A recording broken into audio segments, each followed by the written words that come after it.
Where is digital marketing headed in 2025? What are the trends that will dominate it and what will be the talking points? All of this and lots more coming up in this conversation with Nalin Mehta from Moneycontrol. Nalin, always good to chat with you and good to have you with us here at AdTech 2025. So firstly, let me begin by asking, you had a very insightful panel. You opened day one. If I had to ask you about where digital marketing is headed, help me understand what do you see as the vision of digital marketing for 2025? So I think one of the things that came out in our discussion, and we had Sanjeev Bikhchandani and Dinesh Agarwal from India Mart and Sanjeev from InfoEdge talking about this. One of the things that came out was that both were very optimistic about how the market is growing, certainly in the long term. But in terms of how different marketers approach different segments, I think there was a convergence on the fact that traditionally you make this whole different approaches for tier 1, tier 2, tier 3 and rural India. I think there is some of these distinctions may increasingly be becoming facile because the expectation level today in the most backward of villages in India is the same as it is in the most elite places in say Bombay or Delhi. True. And the reason for that is that people have access to the same kind of information. Correct. And through the mobile phone. So while their realities may be very different, while their surrounding may be very different, the opportunities may be very different, but the aspiration is exactly the same. There's no difference in levels of aspiration. And the consumption is also consumption too. So therefore, that completely changes the way you market your stuff. Correct. So because what you're pointing out is very, very fascinating actually, that in fact the consumption is the same despite the varying... Or it is aspiration to consume in that manner. Correct. Absolutely. Which also means that factors like technology and emerging technologies play a very big factor in what you consume today, right? And we can't have any conversation today without the mentioning of artificial intelligence or other emerging technologies, right? So from an emerging tech perspective, help me understand what is it that one tech or aspect that you see dominating conversations in digital marketing for 2025? So I don't think you can think about marketing today without thinking about AI. Absolutely. I think it would be an oxymoron. I also think that both in terms of personalization and in terms of widening your breadth, AI is absolutely crucial. It's also very crucial in building new use cases entirely. So in ways that human beings just couldn't do it. But the question is, the nub is in how you do it, right? So I think people are still trying to figure out. I don't think anybody has a magic bullet. But certainly, marketers who are not thinking about AI and not doing it seriously and not just, it's not the kind of thing which you just do, is nice to have and is nice to show on a PowerPoint to your board. Look, I'm doing AI. I think the problem with AI at the moment is that a lot of boards are telling their managements, go to AI. And then people say, okay, let's get one of the big four guys to consult and let's do something. I think people are still trying to figure out how do you show ROI on it? Correct. How do you show efficiency gains on it? So it has to mature. And a lot of AI that's currently being done in the application stuff is more, like Hathi ke Thaan. Real stuff. But I think we need to move to the real stuff fast. I think I agree with the point that you're making. Rather than it being cool to have it adapt in your organization, employees and organizations are also seeing it, how it's adding to efficiency and also helping you have real-time solutions as well, right?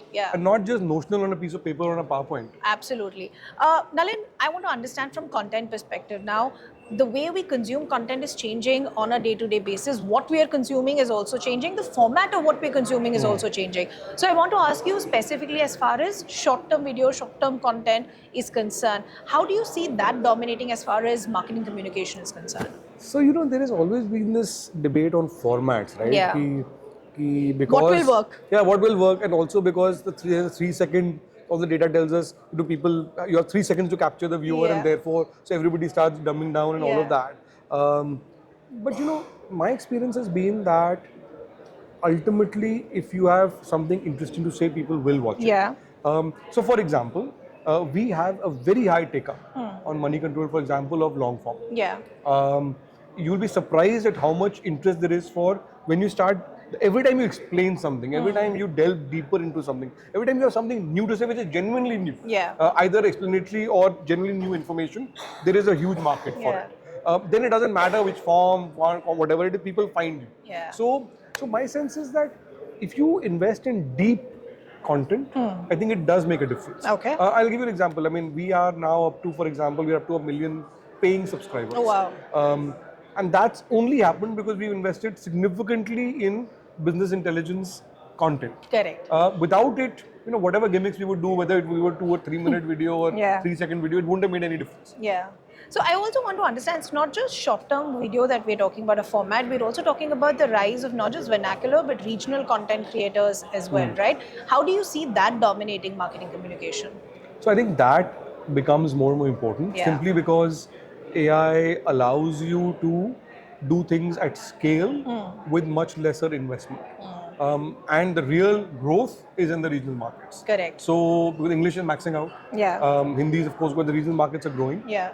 I think that there's a question of monetization still. Yeah. But with AI and with the right mix of tech and content, you can really scale up fast. Yeah. So I think my follow-up is exactly from this. How do you see regional content then dominating brand growth as well in India? Do you see that now defining the next chapter of how we consume and see content in India? I mean, you only have to see Tamil cinema or Kannada cinema to see that. I mean, in some ways, it's national cinema now, right? Much more than national cinema. It's bigger than many Bollywood films. So in my view, see what the internet has done and what AI has allowed, but AI not a very basic, not even AI, it's basically just translation thing. It's broken the language barrier.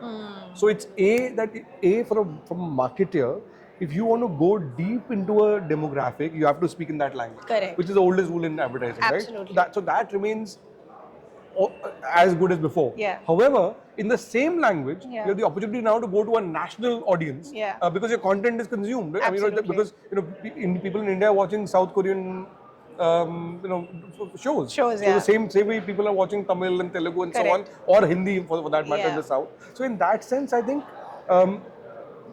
you have to produce for a certain cultural, whatever your calculation of that cultural set is in that language, but your content is as national as local. Correct. Or vice versa. I agree.